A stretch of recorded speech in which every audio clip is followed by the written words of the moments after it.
Bismillahirrahmanirrahim. Assalamualaikum warahmatullahi wabarakatuh.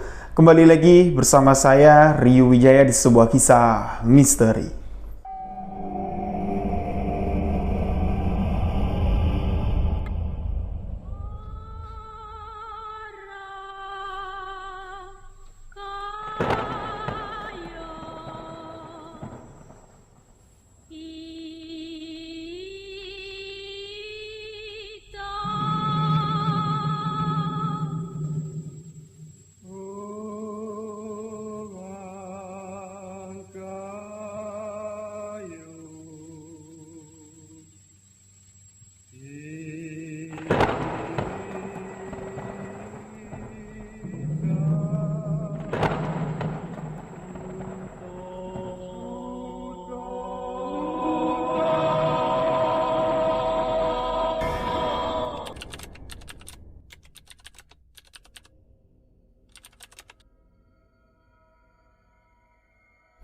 Di sebuah kisah misteri kali ini, saya akan menceritakan sebuah kisah tentang seorang wanita pelakor yang sering menggunakan ilmu santet.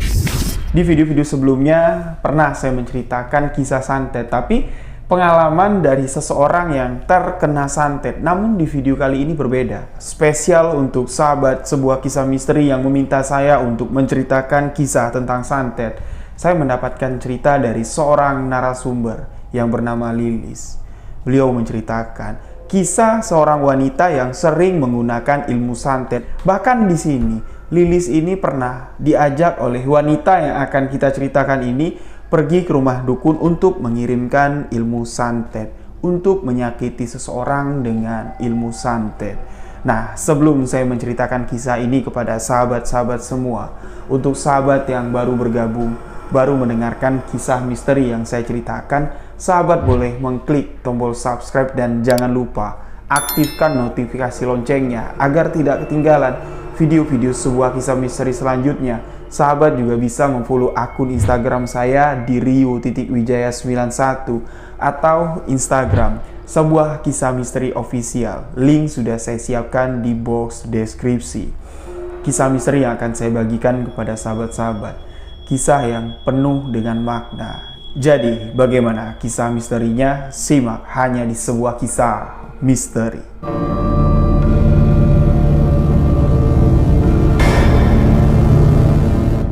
Kehidupan adalah sebuah misteri.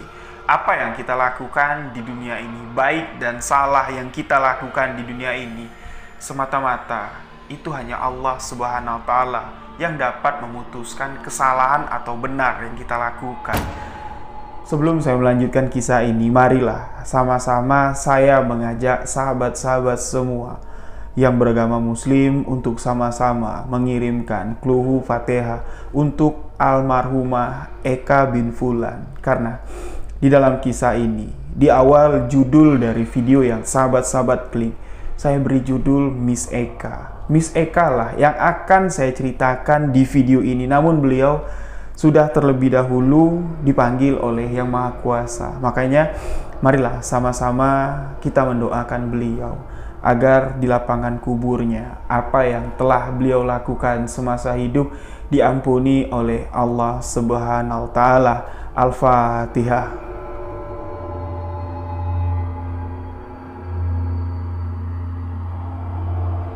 Terima kasih untuk sahabat-sahabat yang telah ikhlas mengirimkan kluhu Fatihah untuk almarhum Miss Eka. Nah, kisah ini akan menceritakan sedikit perjalanan dari almarhumah Miss Eka. Jadi, untuk mempersingkat kalimat ya, kita sebut saja dengan Miss Eka. Yang mana kisah ini dibagikan langsung oleh sahabat terdekat dari Miss Eka yang bernama Lilis. Mohon maaf sebelumnya ya, kalau saya membawakan cerita ini akan sedikit terbawa emosi ya, mungkin di beberapa part saya nggak sengaja akan meneteskan air mata karena wallahu alam bisawab. Sebelum saya take video ini ya, memang jarang sudah saya menceritakan kisah misteri yang almarhumah yang sudah meninggal atau almarhum yang sudah meninggal itu saya minta hadir ke studio. Beberapa kendala sebelum saya melakukan take ini mungkin menjadi take ke-6 ya. Dari awal saya mulai untuk menceritakan kisah ini, ya alhamdulillah di take ke-6 ini semoga sampai ke ujung diberikan kemudahan untuk saya membawakan cerita, membawakan sedikit atau sepenggal cerita kehidupan dari almarhumah Miss Eka, karena cerita ini diminta langsung oleh sahabatnya yang bernama Lilis untuk dibagikan, bukan untuk menceritakan kejelekan dari almarhumah, bukan. Namun di sini Lilis ingin menggambarkan bagaimana kehidupan seorang Miss Eka, dan semoga menjadi pelajaran untuk sahabat-sahabat semua. Jangan sampai sahabat-sahabat semua melakukan apa yang telah dilakukan oleh almarhumah. Kisah ini dibagikan Lilis berlatar waktu kurang lebih sekitar tahun 2014 yang lalu, yang mana Lilis ini sama-sama bekerja dengan Miss Eka ini di sebuah tempat lah ya, nggak bisa saya sebutkan tempatnya apa. Mereka ini bekerja di bidang kecantikan. Nah, di awal tahun 2014, Lilis dan Miss Eka dan beberapa temannya, mereka sama-sama bekerja di tempat itu. Miss Eka ya seorang wanita yang baik. Mereka sama-sama berusia sekitar 24 masuk 25 tahun lah pada saat itu. Namun di sini Miss Eka ini memiliki kepribadian yang agak sedikit kurang baik. Dalam tanda kutip, Miss Eka ini sering menggoda pelanggan yang datang ke tempat mereka bekerja. Karena Miss Eka ini memang perawakannya digambarkan oleh Lilis memang sangat cantik sekali. Lilis yang memiliki tinggi kurang lebih sekitar 159 cm. Namun di sini Miss Eka ini memiliki tinggi hampir mencapai 170 cm. Sangat tinggi sekali. Dengan perawakannya yang tinggi semampai, tubuhnya elok lah dipandang, menjadi daya tarik yang sangat menarik sekali bagi laki-laki yang bertemu dengan Miss Eka. Nah, setelah Lilis mengenal Miss Eka di tahun 2014, mereka pun menjadi seorang sahabat. Miss Eka ini sering menginap di rumahnya Lilis. Nah, Lilis ini juga sering menginap di kos-kosan dari Miss Eka. Jadi, sebelum saya menceritakan lebih jauh kenapa Miss Eka ini karakternya atau tabiatnya agak sedikit kurang baik ya, suka menggoda pelanggan yang datang ke tempat mereka bekerja, khususnya pelanggan yang sudah memiliki istri. Ini menjadi istilahnya favorit lah, atau menjadi pilihan dari Miss Eka ini untuk digodanya. Ini semua ada alasannya, kata si Lilis. Nah, jadi saya ceritakan bagian awal dulu. Kenapa karakter yang gak baik ini bisa terbentuk di diri dari Miss Eka. Diceritakan oleh Lilis, Miss Eka ini terlahir dari keluarga yang berkecukupan. Miss Eka merupakan anak dari seseorang, anak dari keluarga yang memiliki perekonomian yang sangat baik.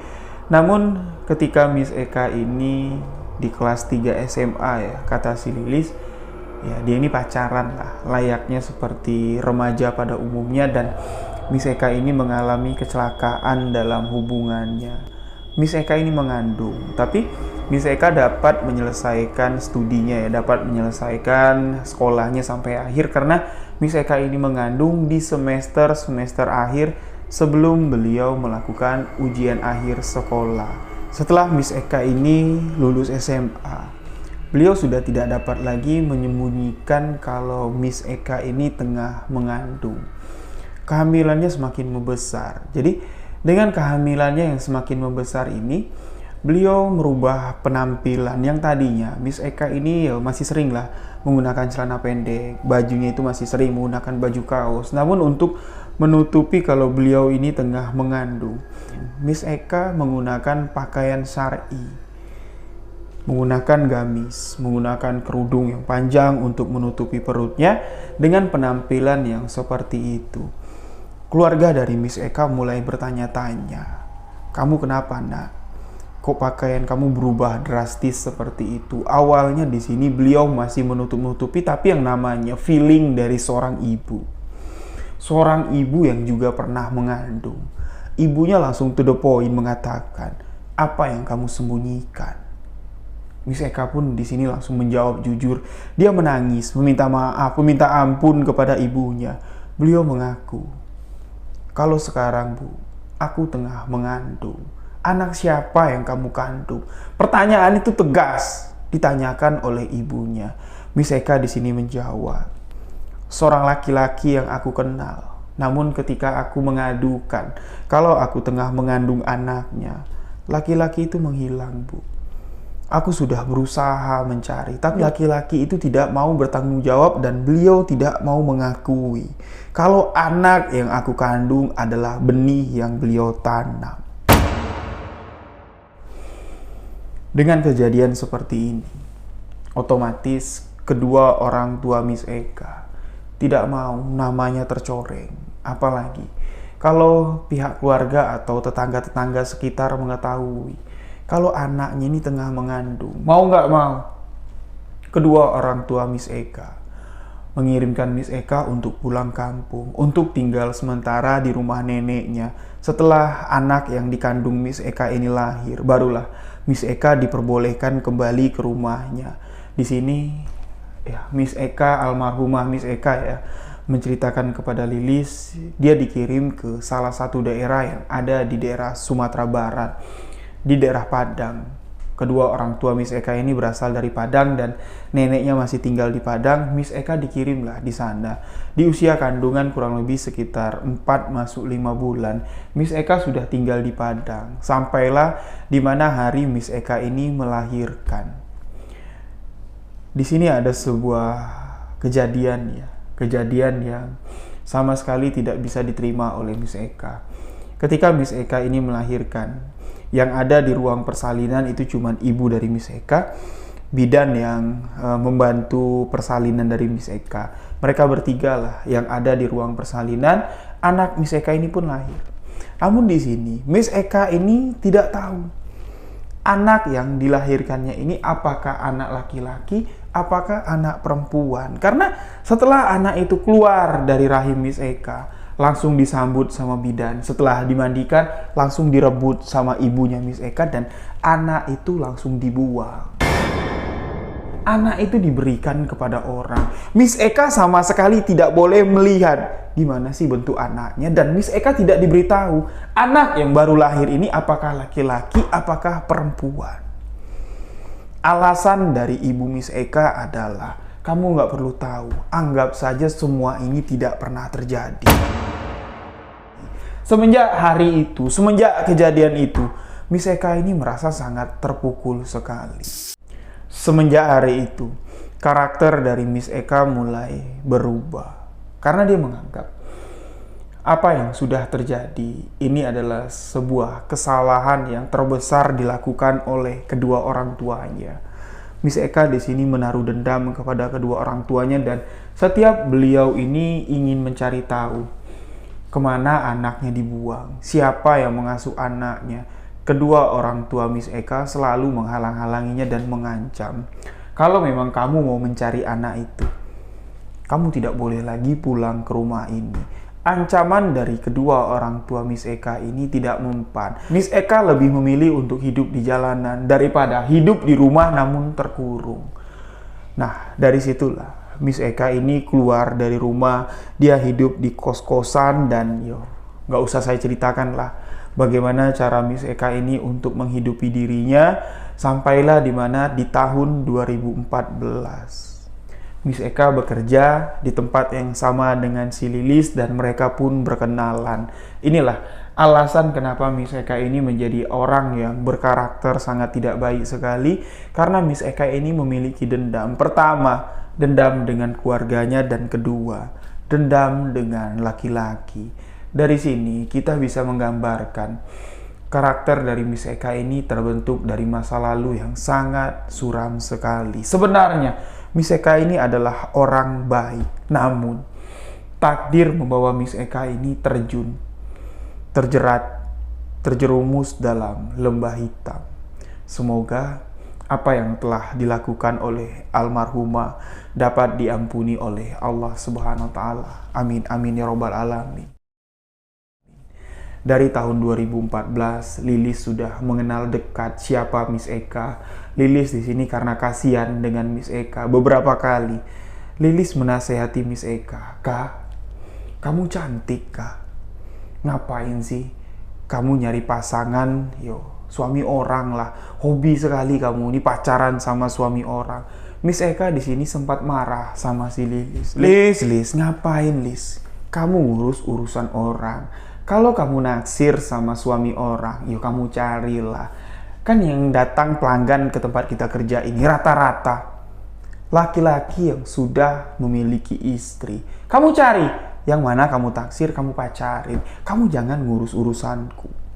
Dari perdebatan pada hari itu, Miss Eka ini clash sama si Lilis. Lilis orangnya gampang tersinggung. Lilis di sini orangnya agak sedikit tomboy. Membalas atau menjawab apa yang dikatakan Miss Eka dengan nada yang sedikit membentak. "Kak, aku nih sahabat kamu loh. Wajib aku di sini menasehati kamu." Miss Eka di sini marah dan mereka di sini agak sedikit bentrok fisik lah. Di sini, Miss Eka sempat mengancam Lilis. "Kamu jangan main-main, Lis. Nanti kamu aku santet." Mendengar apa yang dikatakan oleh Miss Eka, "Nanti kamu aku santet," Lilis di sini yang orangnya cuek dengan hal-hal seperti itu, silahkan. Kalau kamu mau santet aku, pergilah kamu ke dukun, santet aku. Lilis mengatakan apa yang diucapkan Miss Eka ini terdengar serius, tapi nggak tega juga lah. Mungkin Miss Eka ini menyakiti teman baiknya cuma dengan gara-gara yang sepele seperti ini. Awalnya di sini Lilis menganggap, kacau nih. Eka beneran nyantet aku nggak? Dia sempat deg-degan juga. Namun beberapa hari setelah kejadian itu, walaupun mereka ini nggak teguran, walaupun mereka di satu tempat kerja di profesi yang sama, Lilis dan Eka ini main diem-dieman. Suasana di tempat kerja terasa sangat dingin sekali. Lilis yang deg-degan, beneran nggak sih Eka nyantet aku? Dengan perasaan yang nggak karuan. Akhirnya setelah kurang lebih sekitar seminggu mereka nggak teguran, Eka sendirilah yang menyapa Lilis. Dah Lis, ngapain kita diem-dieman kayak gini? Kita baikan yuk. Singkat cerita di sini mereka pun baikan. Nah, jadi cerita ini sebenarnya panjang ya. Yang dibagikan oleh Lilis ini menceritakan kesehariannya, apa yang beliau sering lakukan dengan Miss Eka ini. Namun kita ambil bagian-bagian yang menyangkut tentang kisah misterinya saja lah. Singkat cerita di sini pada suatu hari, Miss Eka ini berkenalan dengan seorang laki-laki. Seorang laki-laki ini adalah seorang pengusaha yang cukup sukses. Datang ke tempat mereka bekerja ini ada keperluan lah dengan bos dari pemilik tempat Eka dan si Lilis ini bekerja. Setelah laki-laki ini kita sebut saja dengan nama Yanto ya. Setelah Yanto ini selesai urusannya di kantor dengan bos dari si Lilis dan si Eka, nggak sengaja di kantin Yanto ini mampir sebentar ke kantin untuk membeli segelas kopi dan bertemulah Lilis, Eka dan Yanto. Di sini Lilis sudah menatap agak sedikit berbeda kepada si Yanto. Tatapan genit lah si Lilis bilang. Nah, Yanto pun di sini merespon. Yang tadinya Yanto ini duduknya di meja lain namun berhadapan dengan mereka berdua. Setelah Yanto ini istilahnya dipandang genit lah sama si Lilis, Yanto pun berpindah meja. Dari meja yang sendirian, Yanto langsung gabung di meja Lilis dan Eka. Langsunglah di sini Eka memainkan aktingnya. Berpura-pura menanyakan, "Bang, abang kesini ada perlu apa?" Yanto menceritakan apa yang dia lakukan di kantor itu dan singkat cerita di sini mereka pun bertukaran nomor telepon. Setelah pada pertemuan hari itu, lagi-lagi Lilis sebagai sahabat yang baik lah mengingatkan, "Kak, kamu lihat dulu, Bang Yanto itu sudah berkeluarga apa belum? Tapi kalau aku lihat dari umurnya, kalau aku lihat dari karakter atau dari penampilan Bang Yanto, aku bisa pastiin Kak, kalau Bang Yanto ini sudah memiliki keluarga. Ingat, jangan sampai kamu menghancurkan rumah tangga orang." Di sini Miss Eka cuman tersenyum. Jadi pada suatu hari ketika Miss Eka dengan Lilis ini pulang kerja, mereka ini mampir ke salah satu pusat perbelanjaan, nggak sengaja. Di Di pusat perbelanjaan tersebut, Lilis dan Miss Eka bertemu dengan Bang Yanto.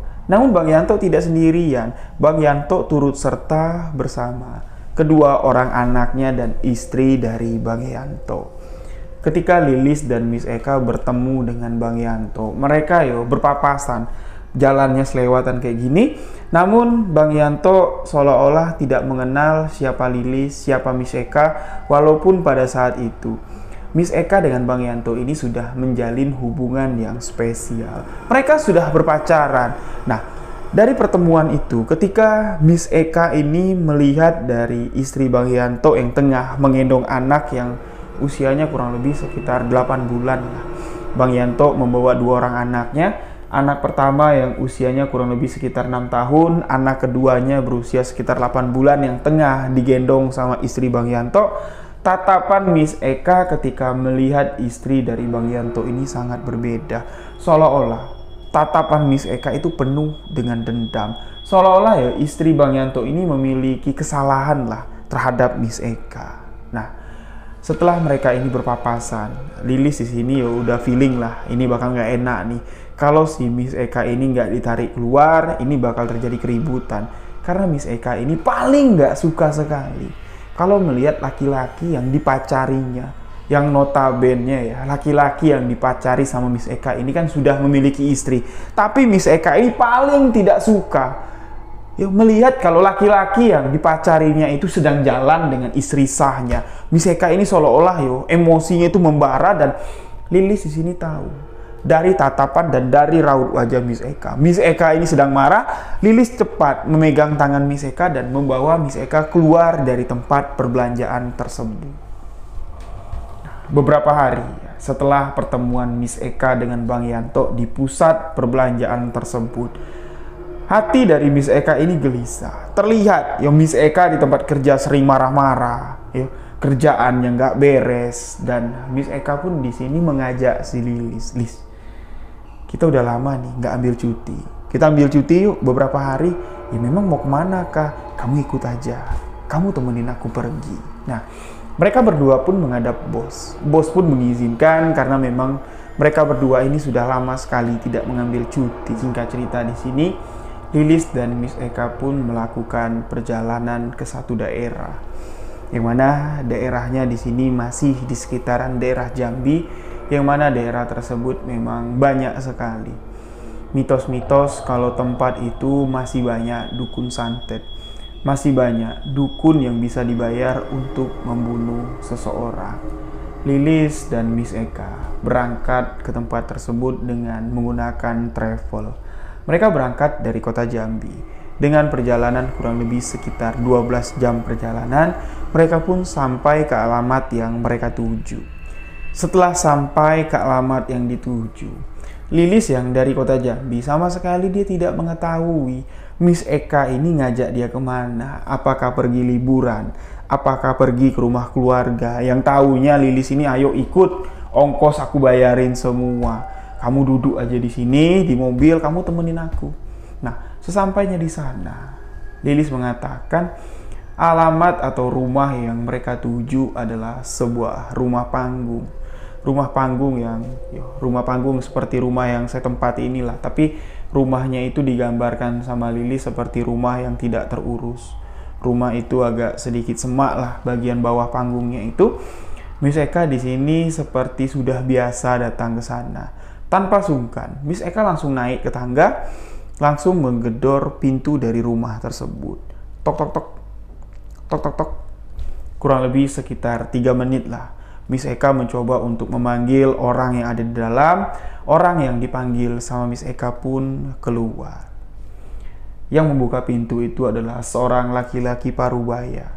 Dengan menggunakan baju putih, dengan menggunakan kain sarung, laki-laki itu langsung menyapa Miss Eka. Kak, kamu datang lagi ke sini. Ada apa nak? Masuk, masuk. Ajak teman kamu masuk. Miss Eka dan Lilis pun dipersilahkan masuk. Mereka duduk di ruang tamu. Yang namanya di kampung, Lilis bilang, di ruang tamu itu tidak ada sofa. Jadi mereka duduk di tikar tikar yang digelar. Mereka pun duduk. Istri dari laki-laki yang membukakan pintu ini pun Datanglah dari arah dapur, melihat ada tamu, dia langsung membawakan air minum. Nah, lengkaplah. Di situ ada makanan jajanan kecil-kecil. Miss Eka dan Lilis pun dipersilahkan untuk mencicipi minuman, untuk mencicipi makanan, dan singkat cerita, Miss Eka langsung mengutarakan niat hatinya datang ke sana di depan Lilis. Ya, barulah di sini Lilis tahu maksud dan tujuan Miss Eka datang ke sana tuh untuk apa. Miss Eka mengatakan, "Wak," dia menyapa orang tua yang ada di hadapan itu dengan sebutan Wak. "Wak, kedatangan Eka ke sini minta tolong sama Wak. Seperti biasalah." "Oh, kalau kayak yang seperti biasa, yo bisa." Wak itu menjawab, "Seperti biasa yang dikatakan Eka di sini adalah membunuh orang, mengirimkan santet kepada seseorang." Lilis yang mengetahui maksud dan tujuan Miss Eka datang ke sana untuk membunuh seseorang. Perasaan itu masih nggak karuan karena masih jet lag. 12 jam perjalanan dilalui sama Lilis dan Miss Eka, dan setibanya sampai di sana, Miss Eka ini ingin membunuh seseorang. Lilis ini berasa mual dan ingin muntah. Lilis pun berpamitan untuk keluar, disusul lah sama Miss Eka. Sampainya di luar, di sini Lilis langsung marah-marah. "Kak, kamu gila ya? Kamu kok ngomong sama aku kalau kita datang ke sini untuk nyantet orang?" Miss Eka cuma tersenyum dan mengatakan, "Ini urusanku. Aku minta tolong sama kamu cuma nganterin aku, itu aja. Kamu gak ikut campur kok. Kamu pokoknya diam, kamu lihat apa yang aku lakukan." Nah, di sini Lilis bertanya sama Miss Eka, "Kak, kamu udah sering datang ke sini. Kamu tadi bilang sama Wak itu seperti biasa lah, Wak. Aku minta tolong seperti biasa. Berarti kamu datang ke sini udah sering, dan sudah berapa banyak, Kak, orang yang kamu bunuh?" Miss Eka cuma tersenyum dan mengatakan kepada Lilis, "Kamu bawel." Mereka pun langsung masuk lagi ke dalam. Nah, karena si Wak ini mengatakan, "Nanti malam ya, Kak, aku baru bisa mengerjakan apa yang kamu minta. Sekarang kamu istirahat." Nah, istri dari si tuan rumah ini pun sudah menyiapkan sebuah kamar untuk Miss Eka dan Lilis beristirahat. Nah, setelah mereka beristirahat beberapa jam, malam pun tiba. Setelah mereka makan malam, Wak yang seorang laki-laki ini, ya, dukun santet lah kita katakan di sini, memanggil Miss Eka dan si Lilis ini untuk masuk ke sebuah ruangan. Di ruangan yang dimasuki Lilis dengan Miss Eka merupakan sebuah ruangan khusus yang dipergunakan untuk melepaskan ilmu santet. Di dalam ruangan tersebut, suasananya sangat mencekam sekali. Dengan penerangan yang sangat sederhana, Lilis melihat mulai dari barang-barang antik seperti keris, seperti guci-guci, itu banyak sekali. Nah, jadi si Wak dukun santet ini mengatakan kepada Miss Eka, "Kamu bawa nggak foto orang yang kamu santet?" Miss Eka di sini mengatakan, "Enggak, Wak, tapi aku ingat bentuk wajahnya, aku ingat, dan aku memiliki nama aslinya." Wak itu pun meminta Miss Eka menuliskan nama asli orang yang mau disantet itu di atas kertas. Ya, ditulislah sama Miss Eka siapa nama asli orang yang ingin dituju sama Miss Eka. Namun di sini si Wak mengatakan, "Teman kamu ini lebih baik menunggu di dalam daripada dia nunggu di luar. Lebih baik dia tahu sekarang daripada dia tahu belakangan." Lilis di sini agak sedikit bingung apa yang Wak maksud. Wak menjelaskan, "Ketika nanti aku sedang mengerjakan melepas ilmu santet untuk melepaskan hajat temanmu ini, kalau kamu ada di luar, aku nggak nanggung resiko akan terjadi kepada kamu." "Memangnya kenapa, Wak? Kamu jangan banyak tanya. Pokoknya ketika nanti aku tengah membacakan ilmuku, ketika aku tengah memanggil setan iblis yang ada di dunia ini, kamu jangan takut. Kamu jangan memejamkan matamu. Kamu lihat, apa yang kamu lihat itu memang benar-benar nyata." Miss Eka di sini tersenyum, mengatakan kepada Lilis, "Nggak seseram yang diceritakan sama si Wak kok, Lis. Pokoknya kamu duduk di belakang aku." Jadi sebelum prosesi untuk melepaskan santet ini dilakukan sama si Wak, Wak ini mengeluarkan prapenan. Ya, itu prapenan itu ada seperti kendi yang terbuat dari tanah liat. Di atasnya itu ditumpuk bara api yang membara. Siwa itu mulai membakarkan kemenyan. Di hadapan Siwa itu ada nampan. Nampan itu sudah lengkap. Di situ ada jarum. Di situ ada keris. Di situ ada kayak benda-benda tajam lain lah. Di situ juga lengkap, ada kembang setaman, ada jeruk. Pokoknya sesajinya lengkap. Wak mulai mengatakan kepada Lilis dan Miss Eka, ketika nanti aku tengah dalam keadaan tidak sadar, kalian jangan takut. Cuman itu yang dipesankan sama si Wak. Wak dukun santet pun mulailah di sini melafalkan bacaan untuk melepas santet. Nah, yang didengar dan yang ditangkap sama si Lilis, Wak itu memanggil semua jenis setan, mulai dari genderuwo, mulai dari jin, mulai dari kuntilanak, mulai dari pocong yang ada di dunia ini kumpul di sini. Setan iblis datang ke sini.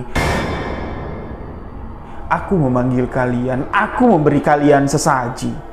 Nah, ketika si Wak itu mulai memanggil setan iblis, suasana yang ada di ruangan itu berubah. Yang tadinya ruangan itu terasa dingin sekali, seketika berubah menjadi hangat. Nah, jadi dari perubahan suhu ya, dari ruangan yang dingin menjadi hangat. Di sini bulu tengkuk dari si Lilis ini mulai merinding. Dia merasakan kalau energi yang sangat kuat sekali mulai masuk ke dalam ruangan tersebut, dan seketika di sini, di belakang Wak yang tengah membacakan mantra, yang ada di depan Wak ini adalah prapenan yang asapnya ngebul ke atas. Dari belakang si Wak ini mulai bermunculan sosok pocong, sosok kuntilanak, sosok genderuwo. Pokoknya semua setan-setan yang ada di bayangan Lilis sebelumnya itu muncul. Nah, Lilis di sini nggak tahu apa yang terjadi lagi karena dia menahan ketakutan yang sangat luar biasa sekali. Lilis pun di sini pingsan. Dia nggak tahu apa yang terjadi selanjutnya. Sadar-sadar, Lilis ini sudah digotong ke kamar tempat dia tidur. Lilis dibangunin sama Miss Eka. Lis, bangun. Jadi orang kok penakut banget. Miss Eka mengatakan itu dan Lilis di sini tersadar. Lilis menanyakan kepada Miss Eka, memang tadi kalian ngelakuin apa? Apa yang sudah terjadi? Miss Eka mengatakan, aku sudah mengirimkan santet untuk seseorang. Aku kenal nggak sama orangnya? Jangan-jangan teman kita, jangan-jangan orang terdekat kita. Bukan. Ini bukan urusan kamu, ini urusan aku. Nah, setelah Miss Eka ini selesai, ya, melakukan ritual yang diinginkannya, menurut kabar, orang yang dikirimkan santet sama Miss Eka ini memang benar-benar meninggal dunia. Ketika ilmu itu dilepaskan, orang itu langsung mati. Jadi setelah mereka selesai melakukan apa yang dihajarkan Miss Eka, mereka pun di sini berpamitan untuk pulang ke kota Jambi. Perjalanan 12 jam pun dilalui oleh Lilis dan Miss Eka. Seperti biasa, mereka menggunakan travel. Mereka sampai ke kota Jambi kurang lebih sekitar jam 12 malam, hampir memasuki di jam 1 dini hari. Nah, dari loket travel untuk menuju ke rumah Miss Eka, ini jaraknya cukup jauh. Mereka di sini menggunakan taksi. Jadi dari travel mereka menggunakan taksi, kurang lebih menempuh perjalanan setengah jam lagi. Barulah sampai ke tempat tinggal Miss Eka, yaitu di sebuah kos-kosan elit. Jadi untuk masuk ke kos-kosan tempat Miss Eka tinggal, dari jalan raya itu mereka harus berhenti. Mobil nggak bisa masuk ke sana. Walaupun kos-kosan itu elit, tapi keberadaan kos-kosan tersebut berada di belakang. Jadi kos-kosan mewah yang tersembunyi lah. Jadi mereka harus melewati gang kecil yang cuma bisa dilalui sepeda motor atau orang berjalan kaki. Miss Eka di sini turun duluan dari taksi. Nah, yang anehnya di sini Lilis katakan, mulai dari Lilis naik taksi dengan Miss Eka dari loket travel, si sopir taksi di sini gelagatnya itu agak aneh. Dia mengendarai mobil. Miss Eka dan Lilis duduk di bangku belakang, di bangku penumpang. Sopir taksi ini sering sekali melihat ke spion atas dengan wajah yang sedikit cemas. Ya, otomatis di sini Lilis agak sedikit was-was lah. Apa sih yang diperhatikan sama si sopir taksi ini? Emang aneh apa? Kami naik taksi malam-malam kayak gini. Miss Eka pun di sini nggak peduli lah. Sopir taksi itu mau ngelirik, mau apa. Lalu mereka pun sampai. Sesampainya di depan kos-kosan Miss Eka, taksi itu pun berhenti pas di depan gang. gang yang cukup gelap untuk berjalan menuju ke pintu kos-kosan. Miss Eka turun duluan dari taksi. Lilis lah yang membayar ongkos taksi pada malam itu. Lilis bertanya kepada sopir taksi, "Bang, argonya berapa?" Si sopir pun di sini menjawab dengan sedikit gugup. Sebelum sopir taksi ini memberitahu berapa argo taksi yang harus dibayar sama Lilis, sopir taksi bertanya kepada Lilis. Ya, Lilis yang posisinya masih di bangku belakang di dalam taksi, sopir taksi melihat ke belakang seperti ini dan menanyakan kepada Lilis, Mbak tadi naik taksi saya sendirian atau berdua?" "Loh, saya kan berdua tadi bang, sama teman saya." "Ah, serius? Itu teman Mbak?" "Serius, itu teman saya yang turun duluan tadi." Dari Mbak naik taksi sampai dia turun dari taksi saya, yang saya lihat dengan mata kepala saya, yang saya perhatikan dari kaca spion dari tadi, itu bukan sosok manusia, itu adalah sosok kuntilanak. Lilis mendengar kalau sosok kuntilanak duduk di sampingnya. Dia marah sama sopir taksi. "Enggak bang, itu temanku." Lilis mengatakan kepada sopir taksi, "Bang, apa mabuk enggak?" "Enggak mbak, sumpah. Kalau mbak nggak percaya, mbak lihat tuh.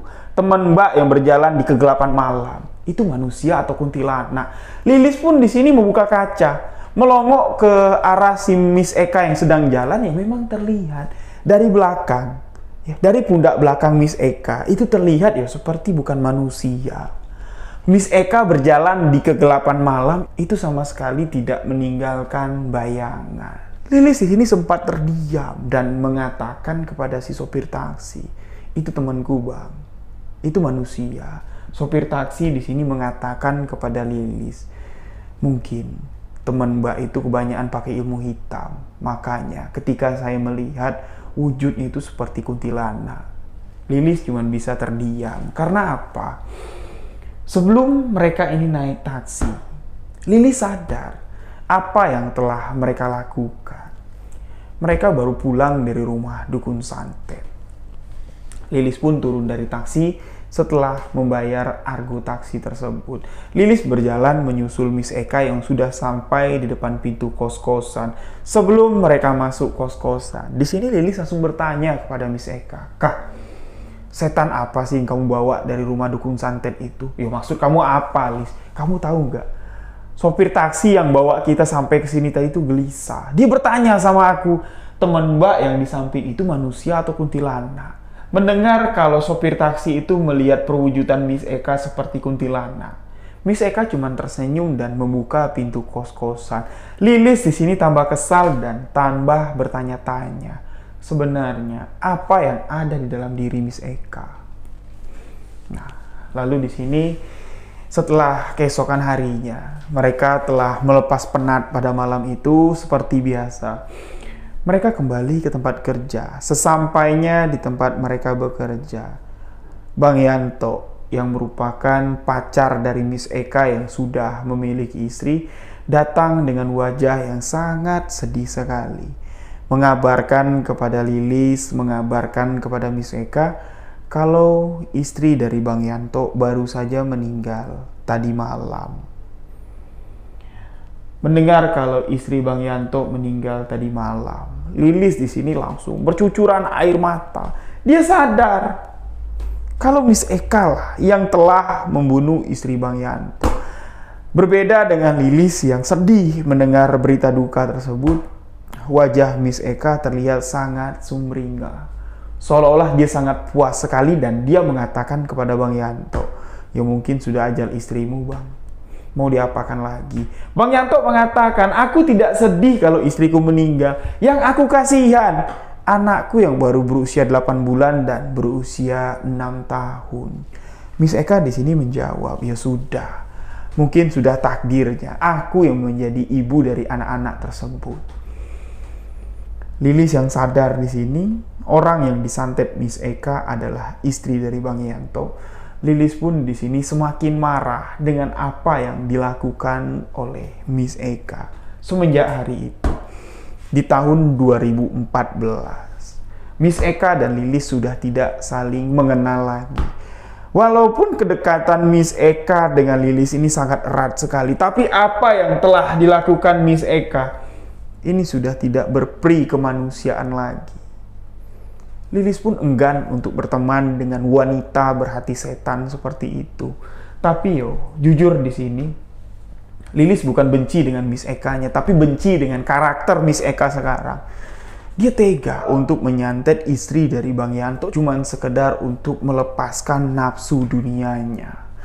Nah, setelah hari itu, Lilis pun di sini resign dari tempat kerjanya. Beberapa bulan kemudian terdengar kabar juga kalau Miss Eka ini sudah tidak kerja lagi di tempat itu dan sudah tidak lagi pernah terdengar kabarnya. Nah, di malam tahun baru 2016,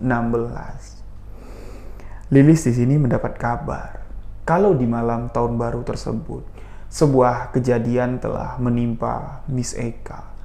Di malam pergantian tahun di tahun 2016, Miss Eka meninggal dunia. Meninggal dunia dengan cara yang sangat mengenaskan sekali. Ketika Lilis mendapat kabar duka kalau Miss Eka meninggal, di pagi harinya, Lilis langsung datang ke kediaman Miss Eka, ke kediaman kedua orang tuanya untuk melayat, untuk melihat kondisi jenazah dari Miss Eka. Lilis melihat sekujur tubuh dari Miss Eka itu terlihat gosong. Bahkan di sini, bibir dari Miss Eka pun terlihat gosong. Wallahu a'lam bishawab. Kejadian apa yang telah menimpa Miss Eka, Lilis sama sekali tidak tahu. Tapi ketika Lilis melihat kondisi jenazah dari Miss Eka, tubuhnya gosong layaknya seperti dipanggang, Lilis sangat sedih sekali. Dengan tubuh yang sudah kurus, seolah-olah Miss Eka ini sudah istilahnya pergaulannya sudah berbeda lah, kata Lilis. Selama Lilis kenal, bekerja dengan Miss Eka di tempat kerja yang sama, nakalnya Miss Eka ini cuma jadi pelakor. Namun, menurut cerita setelah kematian dari Miss Eka Lilis ini mengorek-ngorek informasi lah, pergaulan dari Miss Eka ini memang sudah berubah. Miss Eka menjadi seorang jangki. Miss Eka sering menggunakan atau mengkonsumsi narkoba. Sering mengkonsumsi alkohol, makanya tubuhnya itu udah nggak semolek dulu lagi. Tapi nggak tahu kenapa penyebab alasan tubuh Miss Eka ini seperti gosong ketika dia meninggal. Walau alam bisawab, itu hanya rahasia yang Allah mengetahuinya. Setelah kematian dari Miss Eka, di sini Lilis merasa sangat sedih sekali. Dan di sini juga ada sedikit penyesalan di dalam diri Lilis. Kenapa sebelum Miss Eka meninggal, dia tidak sempat bertemu dengan almarhumah, yang mana Lilis di sini memiliki perasaan bersalah lah sama Miss Eka, karena sebelum mereka berpisah, Lilis ini sempat marah-marah lah sama Miss Eka, sempat ngata-ngatain Miss Eka yang nggak baik. Di sini timbullah rasa sedih dan rasa penyesalan. Nah, makanya dari itu Lilis yang membagikan cerita ini kepada saya, meminta kepada saya untuk menyampaikan kepada sahabat-sahabat di awal tadi, untuk sama-sama lah mendoakan Miss Eka yang sudah meninggal ini. Semoga apa yang telah beliau lakukan di dunia ini mendapat ampunan dari Allah Subhanahu wa Ta'ala. Amin amin ya rabbal alamin. Demikianlah kisah misteri yang dapat saya bagikan, kisah singkat dari kehidupan Miss Eka. Semoga apa yang telah terjadi ini menjadi sebuah gambaran kehidupan bagi kita semua. Semoga sahabat-sahabat semua tidak terjerat dalam permasalahan yang pernah dilakukan oleh Miss Eka. Cinta segitiga, menjadi wanita penggoda atau menjadi seorang wanita pelakor. Nauzubillahi min zalik. Nah, jadi demikianlah sebuah kisah misteri yang singkat yang dapat saya bagikan kepada sahabat-sahabat. Untuk sahabat yang ingin membagikan sebuah kisah misteri, bisa kirimkan ke alamat email sebuahkisahmisteri@gmail.com atau bisa DM ke Instagram saya rio.wijaya91, Instagram sebuah kisah misteri official. Nah, jadi mohon maaf jika ada salah-salah kata, salah ucap dalam penyampaian kisah ini. Saya Rio Wijaya mengucapkan wabillahi taufik walhidayah. Wassalamualaikum warahmatullahi wabarakatuh. Salam sebuah kisah misteri.